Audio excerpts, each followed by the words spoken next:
जय श्री कृष्णा। राधे राधे। हिंदू धर्म में बलराम जयंती का बहुत विशेष महत्व होता है।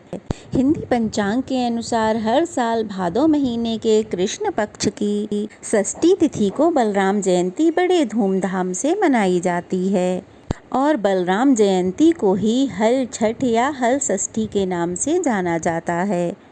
इस दिन भगवान श्री कृष्ण के बड़े भाई बलराम जी का जन्म हुआ था। इस दिन महिलाएं अपनी संतान की दीर्घ आयु और अच्छे स्वास्थ्य सुख समृद्धि के लिए व्रत रखती हैं। अब बलराम जी के जन्मदिन पर यह पर्व मनाया जाता है तो उनका अस्त्र हल और मूसल है, तो इसीलिए इसे हल षष्ठी भी कहा जाता है और इसीलिए आज के दिन हल और बैल का पूजन भी किया जाता है। हल छठ को हल छठ, हल षष्ठी, बलराम जयंती या फिर ललई छठ के रूप में मनाया जाता है। इस दिन बैल और हल के साथ साथ खेती में उपयोग होने वाले बाकी चीज़ों की भी पूजा की जाती है। तो चलिए आज के वीडियो में हम जानेंगे साल 2025 में हल छठ यानी कि बलराम जयंती कब है और इस दिन गोधूली मुहूर्त में विशेष पूजा अर्चना की जाती है। तो गोधूली मुहूर्त कब से कब तक रहने वाला है? साल 2025 में भाद्रपद मास के कृष्ण पक्ष की षष्ठी तिथि प्रारंभ होगी 14 अगस्त गुरुवार को सुबह 4:24 पर और षष्ठी तिथि समाप्त होगी 15 अगस्त शुक्रवार को सुबह 2:07 पर। तो ऐसे में इस बार हल षष्ठी का पर्व 14 अगस्त दिन गुरुवार को मनाया जाएगा। 14 अगस्त को सूर्योदय होगा सुबह 6:06 पर और सूर्यास्त होगा शाम 6:56 पर। चंद्रोदय होगा रात 10:20 पर। इस दिन ब्रह्म मुहूर्त रहेगा सुबह 4:23 से 5:07 तक और गोधूली मुहूर्त रहेगा शाम 7:01 से 7:23 तक। तो गोधूली मुहूर्त में शाम की पूजा आप अवश्य करें। हर व्रत की तरह हल षष्ठी व्रत के भी कुछ नियम हैं जिनका पालन व्रत रखने वाली हर इंसान को अवश्य करना चाहिए।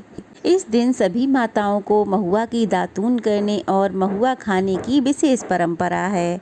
इस दिन किसी भी अन्न का सेवन नहीं करना चाहिए। मान्यता है कि इस दिन हल की पूजा की जाती है, तो इसलिए हल से जुती हुई किसी भी फल या सब्जियों का सेवन नहीं करना चाहिए। इस व्रत में उन्हीं चीज़ों का सेवन करना चाहिए जो तालाब में पैदा होती हैं, जैसे तिन्नी का चावल, केमुआ का साग, पसही के चावल आदि। इस दिन गाय के दूध का दही, घी या फिर गोबर आदि का प्रयोग भी नहीं किया जाता है। हल षष्ठी के व्रत में भैंस के दूध, दही आदि का प्रयोग किया जाता है। हल षष्ठी का व्रत श्री कृष्ण जन्माष्टमी से ठीक 2 दिन पहले रखा जाता है। इस व्रत को महिलाएं निर्जला और निराहार रहकर रखती हैं। इस साल 2025 में जन्माष्टमी भी 2 दिन मनाई जाएगी, 15 और 16 अगस्त को। इस दिन शाम के समय पूजा करने से पहले साफ सुथरी जगह पर आटे से चौक पूरा जाता है और फिर झरबेरी, पलास की टहनी और कांस की डाल को बांध दिया जाता है। फिर भैंस के दूध, दही और खोए आदि से पूजन किया जाता है। दीपक जलाने के लिए भैंस के घी या तिल का तेल का इस्तेमाल किया जा सकता है। उसके बाद हल छठ देवी की प्रतिमा या कैलेंडर रखकर और गणेश भगवान जी की मिट्टी की मूर्ति बनाकर या फिर धातु की प्रतिमा का पूजन करें। उसके बाद हल षष्ठी देवी का पूजन करें। किसान लोग गोधूली मुहूर्त में हल और बैल का विशेष पूजन करते हैं। हल छठ की पूजा करने के बाद, कथा सुनने के बाद व्रती महिलाएं तिन्नी के चावल, पसी के चावल, भैंस का दूध, दही, घी, खोए आदि का सेवन करती हैं। मान्यता है कि सच्चे मन से श्रद्धा से इस व्रत को रखने से, कथा सुनने से षष्ठी माता संतान को दीर्घ आयु देती हैं, हर संकट से बचाती हैं और उनके जीवन में खुशहाली लाती हैं। तो ये थी आज की वीडियो। कैसी लगी कमेंट बॉक्स में बताइएगा। अच्छी लगी हो तो वीडियो को लाइक करके शेयर करें। नए हैं तो चैनल को सब्सक्राइब करें। जय श्री कृष्णा। राधे राधे।